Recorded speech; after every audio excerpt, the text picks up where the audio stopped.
Now, as you all know, I believe in the football gods. This here from MCFC lads.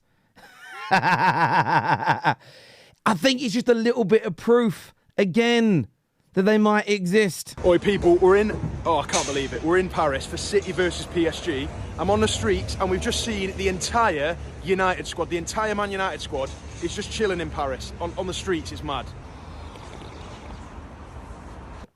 See, the thing is, there's banter. Do it after the game. Record it, cool. But do it after the game. That fate was tempted. I want to point this out to you. Not once in a 90-minute game did Sir Alex Ferguson ever blow a 2-0 lead to lose. Look what you've just gone and done. Look what you've just gone and tempted. I love it. I absolutely love it. Hit the like button, please, people. Make sure you're subscribing. Get your comments in below as well. Let's go to... He didn't come on the show last night. He bottled it. He absolutely did. But let's speak to Hams. Let's listen to what Hamza's got to say here. PSG. No way, 3-2. Ah, no, wallahi, 3-2 to PSG. Oh my God, they made a comeback, man. 3-2. No way. Yes way, baby. Oh my God, man. Wallahi, we were 2-0 up. We were 2-0 up, man. See, I can't believe that Hamza is still in this stage of the denial curve. He's still in the early stages. He hasn't accepted that City are just not going to be back anytime soon. In fairness, I thought they'd be a little bit better, and they may improve when these signings are in, but the midfield needs an overhaul. I think a lot of the defenders have tapped out. I think players have decided they're done with City, and that's not a dig. That happens all the time. But Hamza's got to come to grips with the reality here. 2-0 up, please. Be offside again, please, before even the game starts, man. Please be offside again. Well, how can you not defend this well? Because you're not well drilled at the moment. The team's given up. It's bloated. There's players that have timed out. Poor recruitment. Stop asking questions that you know the answers to, Hamza. Come on now, my friend. Come on now, my friend. Today we are partnered by our friends at Stocks FC. Sign up now to claim your free 5 stocks. That's what you should start playing the game with. Learn it, build your strategy. But this is for me, I love it. It's great fun. All you do is scan that QR code. You can see you claim your free stocks here. Very, very quick. Very, very simple. This shows you the current IPOs that are available. Players that are out. Players that have just come on the market. A real good bit to study and look at here is the change. The players that have grown a lot. Look at Ivan Toney's recent resurgence. It's interesting because he's outside the UK now. You've got Richarlison who's back playing as an example. Joe Linton there. A number of players. McAllister's had a big boost recently. Mbomo, I think Mbomo there is a pick for everybody. But I absolutely love this game. For me, what I like about it is it's like fantasy football. It's a fantasy football game each week, essentially. But what you can do, if your football knowledge is good, if you buy stocks in the right people, you earn a little bit of money back for doing it. So get yourself signed up now. I'd like to know what free stocks you get. Let us know in the comments section below. And everybody that signs up to their account will go into a prize draw to win a brand new PlayStation 5. So scan that QR code or click on the link below. I just think Hamza's got to come to grips with reality. Let's take a look here at LB. Sorry, the still shot done you bad there. Let's take a little look. That's the third. Just absolutely shambolic from every... You see, you hear the difference, the realization, the acceptance from LB compared to Hamza. Every single player. Just shit again. They deserve to be knocked out of this Champions League. They do. Because it's embarrassing. 3-0 up to Feyenoord. Draw. 2-0 up here. Lost. Absolutely shambolic. No one marking at the back post. He's marking him. Who the is marking that guy at the back post? It's just, listen, it's great to see City go through this on a rival level. I'm sure they're going to be back. They'll buy brilliantly. They're not going to remain at this level forever. But LB's reaction there, a little bit of anger towards the end. But what you can see from a lot of City fans now is this sort of acceptance of what they have become this season. Let's take a look here at TalkSport. Because this is, I think his name is Baz. He's a Man City fan phoning in. Take a look at what he says. I want to get your opinions on this, people. Lost him. He's absolutely lost him. Do you think so? The players now will look at him going, no, come on, Pep, enough. Do you think so? Amazing coach at low level. Yeah. But the minute you lose your players, you're done. He ain't lost. I mean, you players, look at mate. Kyle Walker. Kyle Walker has gone because he's had enough. No, Kyle Walker is gone because he's finished at Premier League level. I don't think it's because he's had enough of Pep. I'll defend Pep and City here. I think that's an outrageous take. Well, I don't know if he's had enough of Pep Guardiola. Paul Lewis in front of me. Excuse me. I'm the best fullback this league's ever seen. And you're playing him in mate, front but he's of me. 35 and he's you go out to Italy and you play in Italy, you can almost prolong your career a little bit more. It's a bit slower. Do you know what I mean? It's more defensive. I accept that, Play but for an it's extra not few years. There's a lot of players. I mean, if you look at Kevin De Bruyne, when he comes off, daggers. Absolute daggers at the Pepster. Pepster. The City fans call him that. Even when City are doing well and they're winning, players give daggers to managers when they get brought off. Does anybody actually believe Pep's lost the dressing room? Does anybody believe this is due to the players having had enough of the head coach, of the manager Pep Guardiola? Is anybody buying that logic, buying that reasoning? I'd love to know in the comments section below. No. He didn't look happy. But you know what, though? You couldn't get out. I know we spoke to Jackie earlier. You couldn't get out. Looks happy these days. None of the City players look happy these days. That's the point. No. Well, of course they don't look happy. They're playing poorly. And I just think sometimes we all have a habit of doing this, myself included. We kind of have this habit of when there's a problem, we almost want to fight.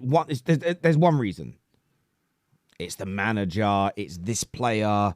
Oh, it was a bad signing here. It's the referees. It's VAR. When actually, normally there's a list of problems. And City have a list. Certain players have aged out. I think some have become bloated on the success and need to be moved on. Poor recruitment. And just the fact that most managers in their career go for a crisis moment. Pep's never had his. And fair play to him because he's one of the greatest to ever do it. And he's going through one now. And there's a confidence crisis because all of this has come on at the same time. I don't think it's about Pep's lost the dressing room or this player is bad. It's a multitude of reasons in my personal opinion. Set pieces. Now, I don't know what that was that I just played. Now, when you look at actually our home. Oh, why is it playing? Why is it doing that? It's not meant to play when I put it in, but there we go. Let's start that again. Let's go on to AFTV now because Arsenal won last night. And I've got something mad to show you because Arsenal win a game and people are back to crying and doing up some craziness. But take a listen to this from Julian.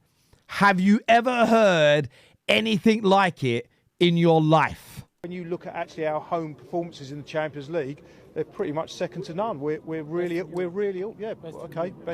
in Europe. Then we are the best in Europe. We have the Champions League trophy for home games. Yeah. Oh my God, Julian! No, listen. I think he's trolling. I think he's having a bit of a bubble bath here.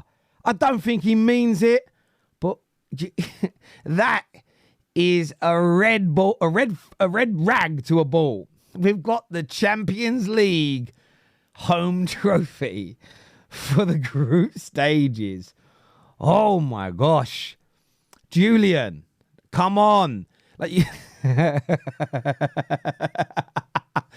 have to like. Aside from it being, it is funny. Because I know it's going to trick. It's like yesterday seeing the music play on Arsenal's training. I didn't realise this. An Arsenal fan told me yesterday they play music at the beginning of every single training session and have done for years. Anyway, I love it triggering people.